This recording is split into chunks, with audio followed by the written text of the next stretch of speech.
E aí pessoal, tudo bom com vocês? Bem, no vídeo de hoje a gente já vai começar na seção de integral como limite de soma de Riemann.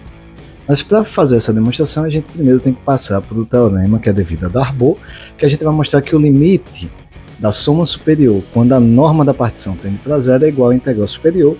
Algo similar acontece com o limite das somas inferiores, né, que vai tender para a integral inferior, e esse resultado já deixa a gente na cara do gol para provar o resultado que vai ser só no próximo vídeo quanto ao limite das somas de Riemann, ok? Então vamos nessa, pessoal.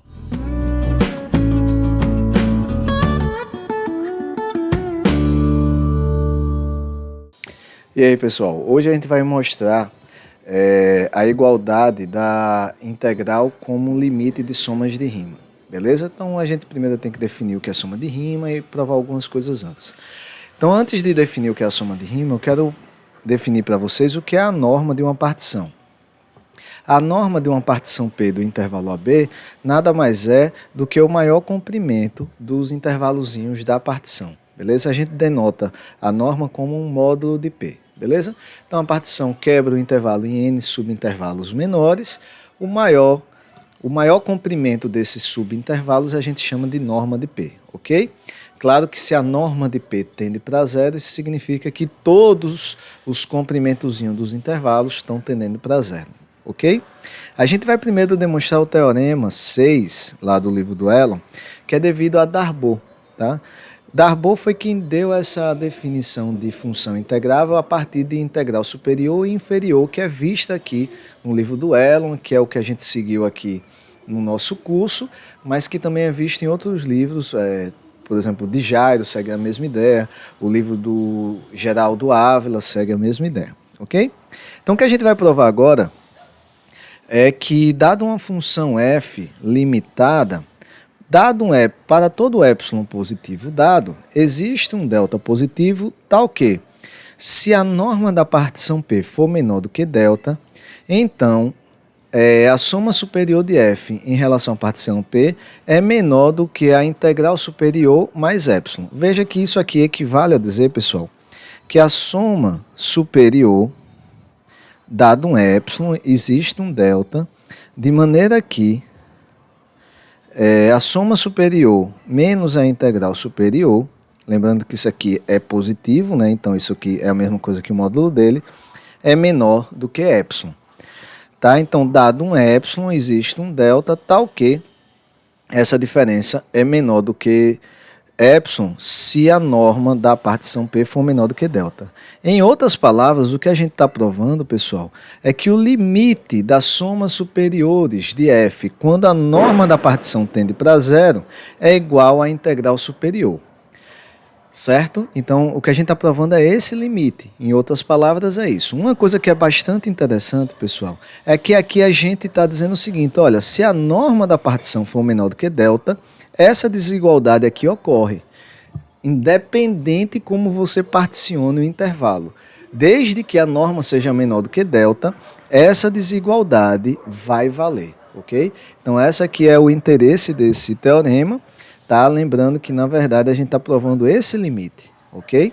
Depois a gente vai provar o resultado similar para o caso da soma inferior, ok? Então vamos lá, como é que a gente demonstra esse resultado? Bem, pessoal, mais uma vez, dessa vez eu não vou fazer aquela introdução com a ideia de como vai ser o delta, senão pode complicar. Em aula, assim, no quadro eu até faço isso geralmente, mas é para o vídeo ficar um pouco mais conciso. Tá? Qualquer coisa, se vocês preferirem que eu siga dizendo, vamos deixar esse delta aqui para depois a gente saber, vai pedir menor do que epsilon sobre 2 sobre m vezes a raiz quadrada de π, sei lá o que é que vai acontecer.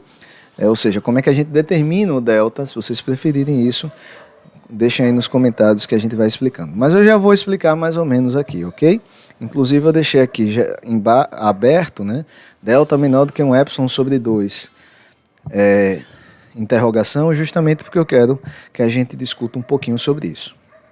Primeira coisa, pessoal.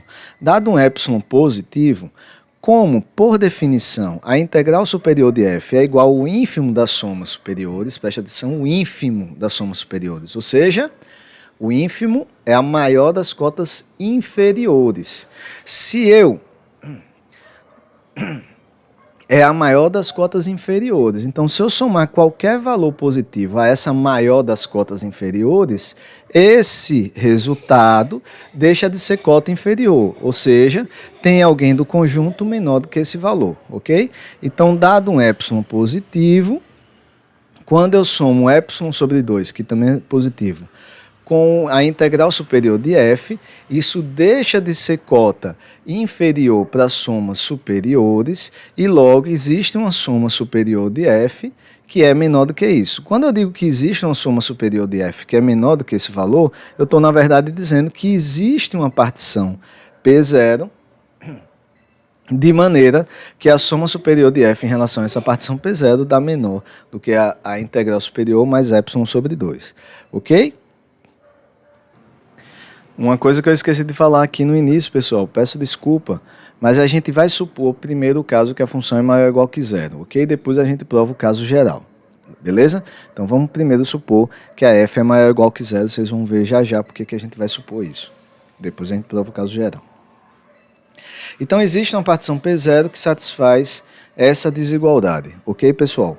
Vamos denotar, como a gente sempre faz, por m maiúsculo igual ao sup de f. E a gente vai tomar um delta positivo menor, pessoal, do que um epsilon sobre 2, alguma coisa que a gente vai determinar já. Esse epsilon sobre 2 é porque realmente vai aparecer um epsilon sobre 2 relacionado a essa partição P0 e o resto a gente vai tentar segurar com esse outro epsilon sobre 2 que vai ser do delta aqui na jogada, beleza?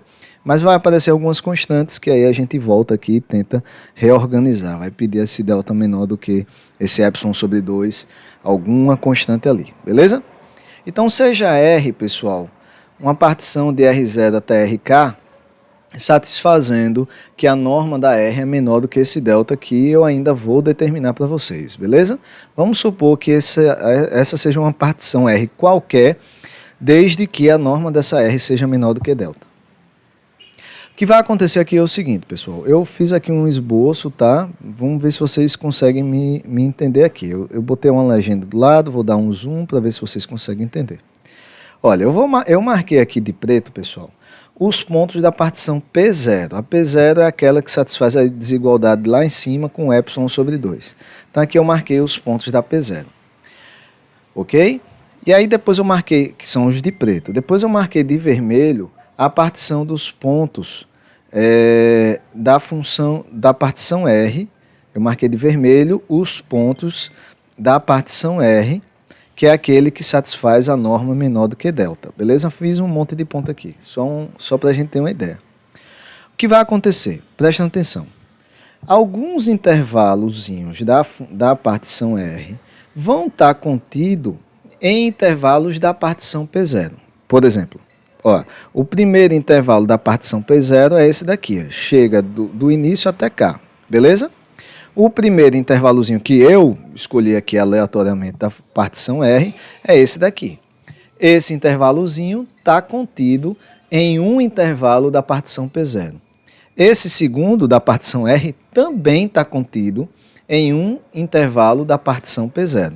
Já esse terceiro, pessoal, olha, esse terceiro eu botei aqui em cima, olha.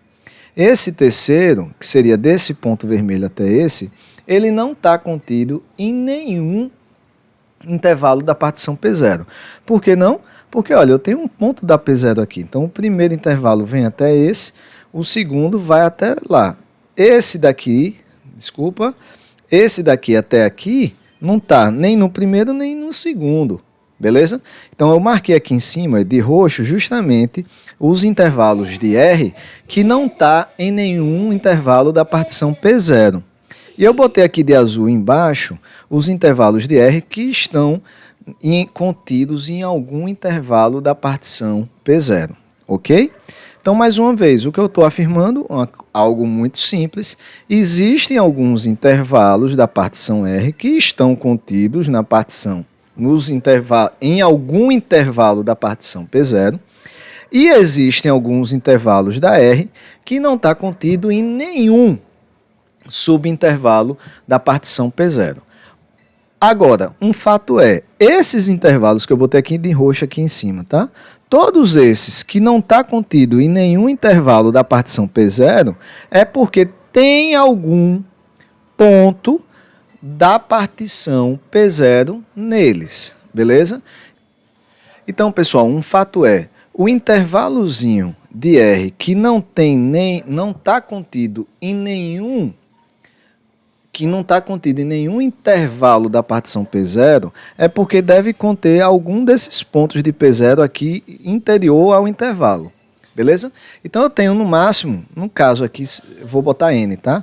Que dá certo. No máximo, N intervalos da partição R, que fica mais bonitinho do que escrever N-1, tá, pessoal?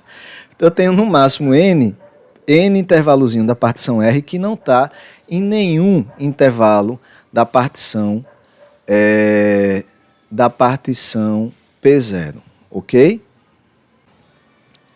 E aí vamos nessa. Então o que acontece? Eu vou denotar por R alfa, a gente vai denotar por R alfa menos 1 R alfa os intervalos de R que estão contidos em algum intervalo de P0. E a gente vai denotar por R beta menos 1 até R beta aqueles que não estão contidos em nenhum intervalo de P0.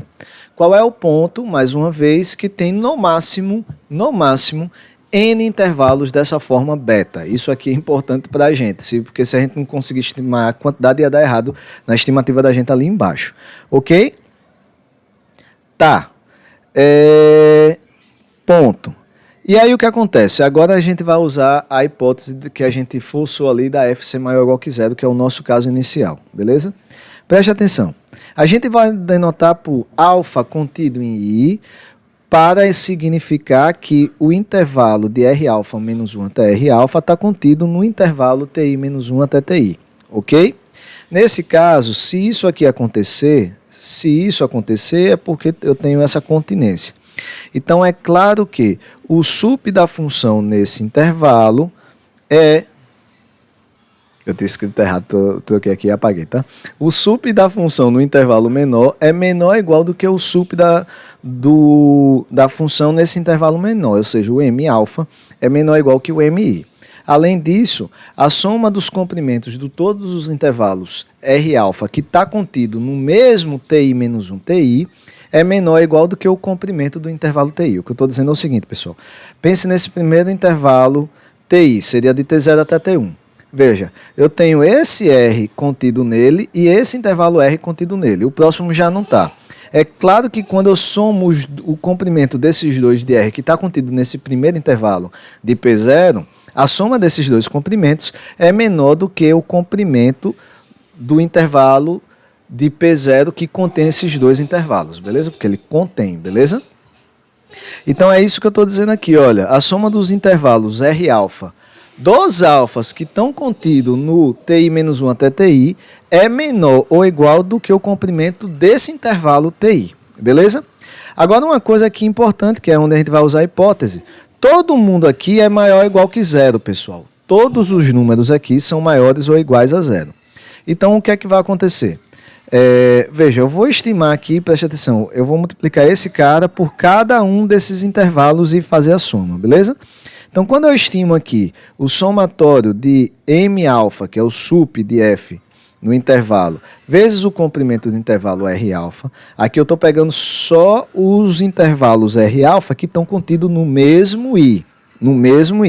Então, como M alfa é menor ou igual do que MI, então esse somatório aqui fica menor ou igual do que se eu trocar o M alfa por MI. Lembrando que o MI não depende do alfa, e esse somatório é em alfa, então eu posso puxar ele para fora do somatório. E o comprimento, a soma dos comprimentos dos intervalos R alfa que estão contidos no mesmo intervalo TI é menor ou igual do que o comprimento do intervalo TI, beleza? Então o que é que eu provei? Que é esse somatório aqui em relação aos alfas que estão contidos no mesmo intervalo TI, é menor ou igual do que o MI TI menos 1, ok? Vamos seguir agora. Lembra também, e isso aqui vale para todo caso, em relação aos intervalos betas, que são os que não estão contidos em nenhum intervalo de P0, o sup da função nesses intervalos R beta é menor ou igual do que o sup da função em todo o intervalo AB. Além disso, eu estou supondo que a norma da partição é menor do que delta. Então, o comprimento dos intervalos R beta também são menores do que delta, porque é a minha hipótese básica aqui do teorema, ok? E agora vamos lá estimar e vocês vão ver o que é que vai aparecer para que o delta seja suficientemente pequeno ou não, tá? Então, quando eu faço aqui o somatório, isso aqui eu esqueci de botar, esse aqui é a soma superior de F em relação à partição R. A partição R é justamente a que a norma é menor do que delta, ok? Eu ainda não estimei muito bem o que é que eu quero com aquele delta.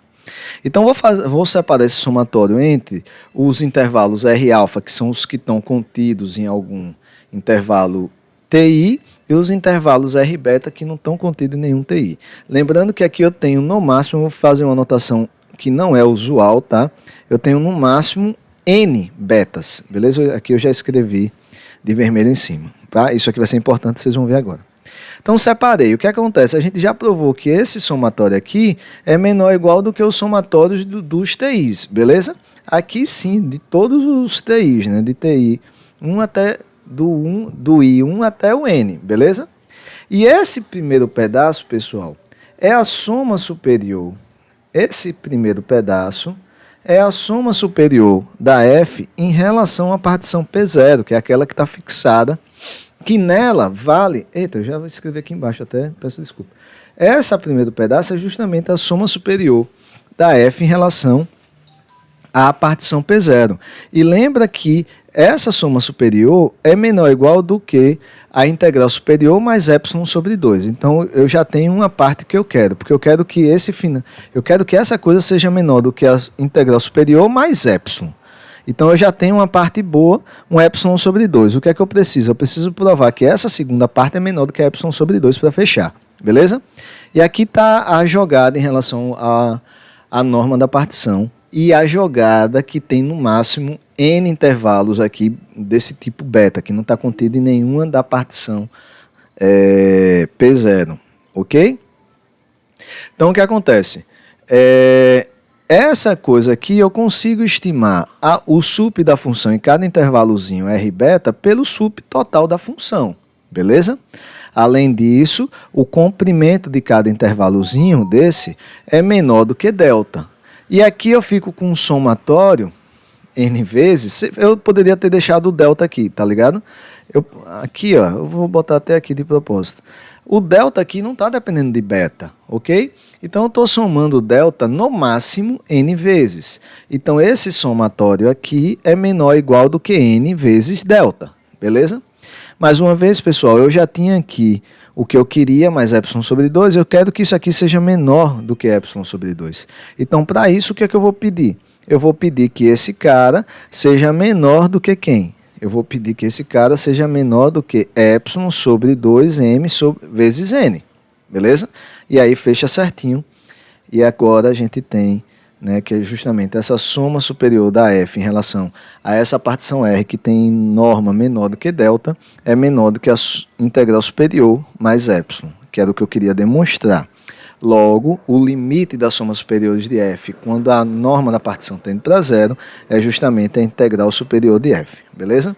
Só para fazer uma revisão bem rápida da demonstração, o que foi que a gente fez? A gente queria estimar essa parada aqui, quando a gente pediu as normas da partição bem pequena, o que é que eu percebo?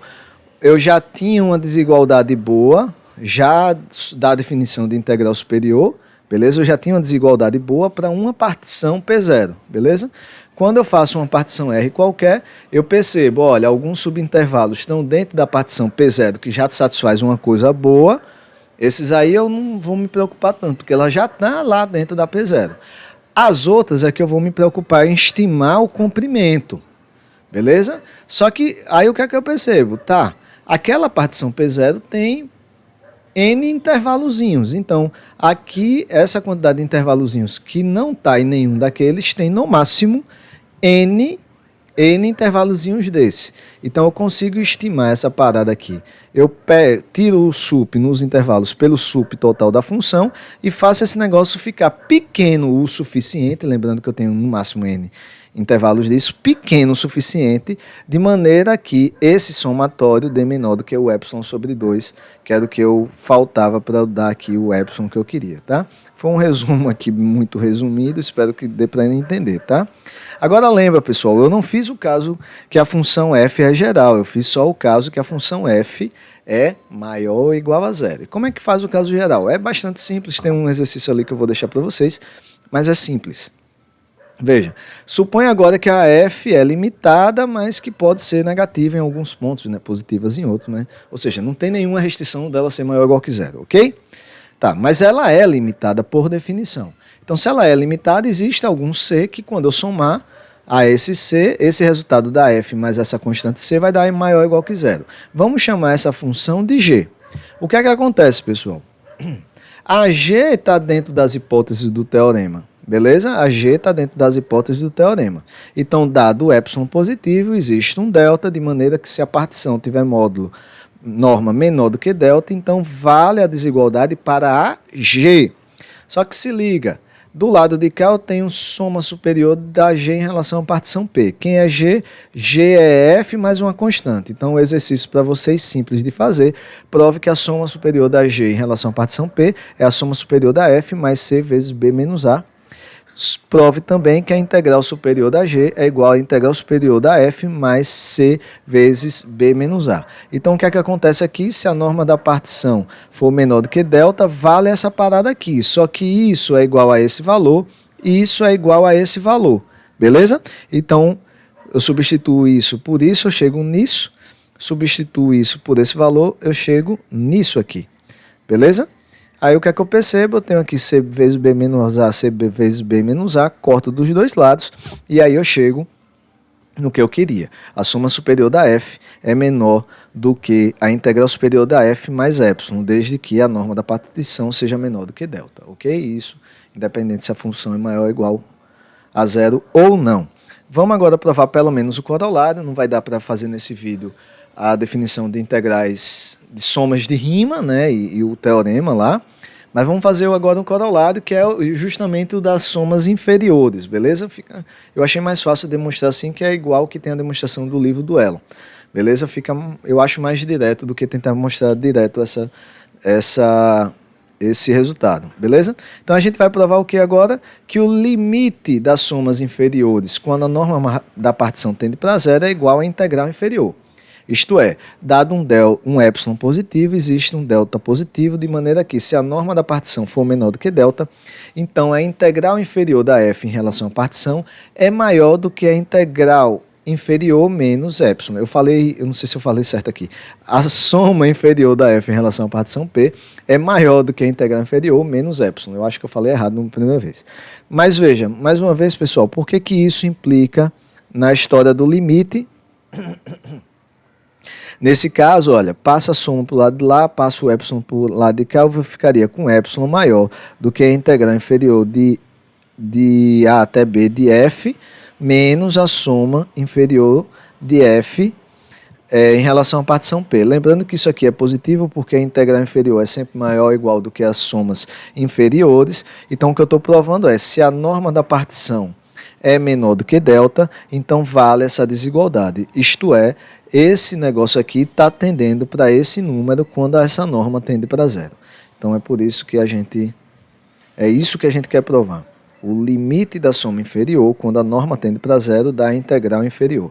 E esse resultado já deixa a gente na cara do gol para provar o que a gente quer no próximo teorema, beleza? E essa foi a ideia de Darboux. Darboux, inclusive, deu essa definição e essas demonstrações aí, porque completava algumas brechas que tinham ficado na demonstração de Riemann, visto que as demonstrações de Riemann, quando Riemann demonstrou, não tinha ideia de medida, não tinha ideia de conteúdo do conjunto, né? Então, ou seja, não tinha matemática, o que mostra a genialidade desses caras, né? Tipo Riemann, tipo Newton, tipo Leibniz, não tinha matemática suficiente, ainda mesmo assim os caras intuíram e demonstraram com a precisão do tempo que tinha esses resultados, beleza? Os caras realmente são monstros, né? Os cabras são bons. Vamos lá provar isso aqui, tá, pessoal? É um corolário por quê? Veja, a gente já provou que a soma superior de menos f é igual a menos a soma inferior de f. Isso, vou dar uma pausa para mostrar. Deixa eu já mostrar. E também que a integral inferior da f é igual à integral superior de menos f.